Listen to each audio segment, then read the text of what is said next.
Saudara sekalian yang kasih,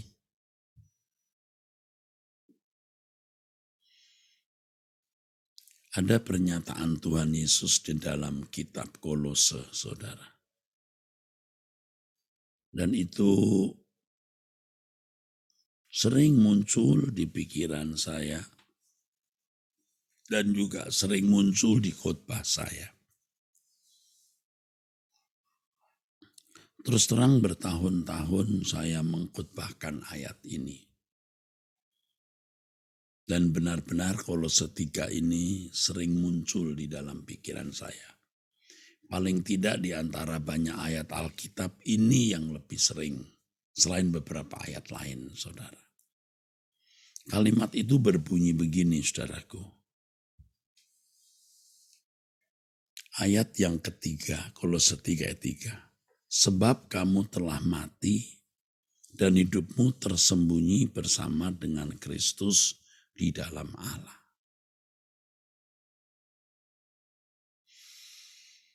Saya khotbahkan sudah lama ini, saudara. Sering, termasuk sering. Dan juga sering muncul di dalam pikiran saya. Tetapi selama ini saya kurang mengerti apa sebenarnya maksudnya. Walaupun samar-samar saya sudah bisa menangkap samar-samar. Tetapi saya tidak tahu sepenuhnya. Sampai saya masuk fase di mana saya benar-benar mau mati. Jadi suatu saat, saudara, saya berkata dalam hati, kalau saya boleh menunjukkan keseriusan saya dalam pelayanan, ya, walaupun saya belum sempurna, kalau saya boleh menunjukkan keseriusan saya dalam pelayanan, saya ambil pisau, saya tusuk, saya belah dada saya di depan jemaat. Saya lakukan itu. Lalu ada suara di hati saya, tidak usah begitu. Bunuhlah dagingmu, bunuhlah nafsumu. Itu cara bunuh diri yang benar. Harakiri yang benar. Nah, saudara, tetapi itu pun belum saya lakukan dengan baik. Sampai dalam proses-proses yang panjang dan akhirnya saya mengerti saya harus melakukannya. Ya tentu lewat pergumulan, persoalan-persoalan berat, kekecewaan yang dalam, ya, kepedihan dan kesedihan yang mendalam. Sampai pada titik di mana benar saya harus pulang.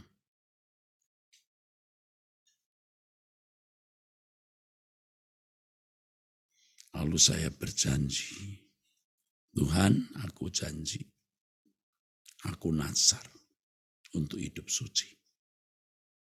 Saya sebut beberapa jenis dosa dan saya katakan aku berjanji tidak melakukannya ke depan sampai mati. Nah itu bunuh diri. Itu bunuh diri yang benar. Nah setelah itu baru saya mengerti maksudnya bahwa kamu telah mati. Hidupmu tersembunyi bersama dengan Kristus di dalam Allah. Baru bisa menghayati sepenuhnya pernyataan Alkitab ini. Oh begitu toh. Kalau kita masih setengah-setengah ragu-ragu ya saudara. Kita tidak bisa menghayati maksud mati di dalam Tuhan ini saudara. Ketika kita berkomitmen untuk hidup suci dengan janji dan tekad dengan natsar udah gila-gilaan sebenarnya. Ini mustahil bagi kita, tetapi Tuhan pasti menolong kita. Lalu janji kita yang berikut adalah aku tidak punya keinginan apapun kecuali menyenangkan hati Allah. Wah ini mah sombong kedengarannya saudara. Lebay kedengarannya. Tetapi ini standar. Dan kita akan beruntung berani mengambil keputusan ini. Ini baru bunuh diri yang benar. Bunuh dagingmu, bunuh nafsumu, bunuh ambisimu. Ketika kita direndahkan orang, saudara. Seperti anak kecil kita direndahkan, diperlakukan tidak sopan. Kita tidak malas tersinggung lagi. Tidak apa-apa. Tidak apa-apa. Tidak apa-apa. Kita sudah mati. Ya, ya kalau cuma dibuli-buli begitu udah tidak masalah lagi. Membuat kita lebih sungguh-sungguh untuk menatap Tuhan dan menunggu di pengadilan Tuhan.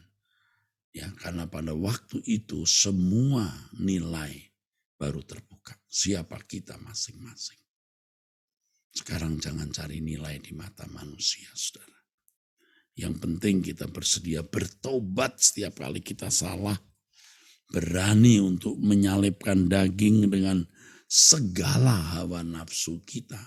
Seperti yang dikatakan dalam Galatia 5 ayat yang ke-24, 25. Barang siapa menjadi milik Kristus Yesus, dia telah menyalipkan daging dengan segala hawa nafsunya atau keinginannya. Barang siapa menjadi milik Kristus Yesus, ia telah menyalipkan daging dengan segala hawa nafsu dan keinginannya. Dan jikalau kita hidup oleh Roh, baiklah hidup kita juga dipimpin oleh Roh. Mari kita membuat gerakan yang disebut sebagai Holiness Movement. Gerakan hidup suci. Saya sudah mengutarakan itu di kampus STT Ekumene, dan sekarang saya menyuarakannya bagi saudara pecinta suara kebenaran yang ikut doa pagi. Saudara tidak harus menjadi anggota gereja di mana saya menjadi gembalanya. Tetapi yang penting saudara dan saya menjadi satu keluarga kerajaan surga yang nanti kita menjadi anggota keluarga kerajaan Allah. Ya, ini keberanian, saudaraku. Ini keberanian. Ya, watak kita masih buruk. Jejak rekam kita juga mungkin tidak bersih. Tapi hari ini dan selanjutnya kita mau berubah. Total kita mau berubah. Kita mau hidup suci, kita mau hidup kudus benar-benar. Ya, jangan memiliki keinginan duniawi, saudaraku. Ya, kecuali ya untuk kepentingan pekerjaan Tuhan. Ya tentu saja masing-masing orang harus menguji diri apakah itu untuk kepentingan kerajaan Allah atau untuk harga diri. Mungkin ada yang berkata, Pak saya belum bisa begitu Pak. Saya juga belum bisa. Saya juga belum bisa, you pikir saya bisa. Ini ada yang men-chatting saya nih. Pak saya belum bisa begitu Pak. Loh Anda pikir saya sudah bisa, saya juga belum. Tapi saya mau. Tapi kita mau. Kita nekat, kita janji. Jadi bukan gak bisa, ya sudah gak usah. Lah sampai mati kita tidak akan pernah. Ketika Tuhan berkata kepada orang kaya, jual segala milikmu, bagikan kepada orang miskin.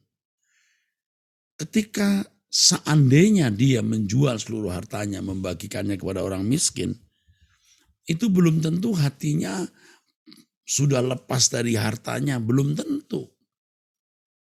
Ya namanya bertahun-tahun sudah biasa terikat dengan harta kekayaan, saudara. Tetapi kalau dia serius, maka Tuhan garap terus sampai dia bisa terlepas. Apa artinya menjual seluruh harta, membagikannya kepada orang miskin, tapi hatinya masih melekat? Itu salah. Ya sama dengan saudara yang punya uang atau harta hari ini ya.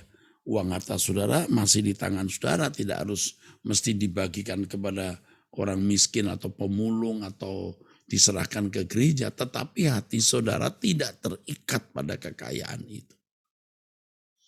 Jadi kepada yang mencat saya ini, Pak saya belum bisa begitu Pak. Oke nak, aku juga belum bisa. Tapi kita harus berani berkomitmen, bertekad, berjanji. Lalu Pak bagaimana standar kita untuk berkenan? Ya masing-masing orang beda. Maka kita tidak bisa menilai atau menghakimi orang lain. Maka saudara, ayo kita berjuang dengan gerakan Holiness Movement ini. Baru kita bisa menghayati perkataan Paulus dalam Galatia pasal 3 ayat 3 tadi. Aku sudah mati, hidupku tersembunyi bersama dengan Kristus di dalam Allah. Mari angkat tangan saudara. Bapa berkati anak-anakmu ini. Turun atas saudara bukan hanya kesembuhan atau berkat mujizat kesembuhan. Tapi berkat jasmani yang lain, kebutuhan-kebutuhanmu Allah penuhi. Kebutuhan-kebutuhan rohani Allah penuhi. Perlindungan dari Tuhan turun atasmu dalam nama Tuhan Yesus Kristus. Amin. Sampai jumpa, Tuhan memberkati saudara sekalian.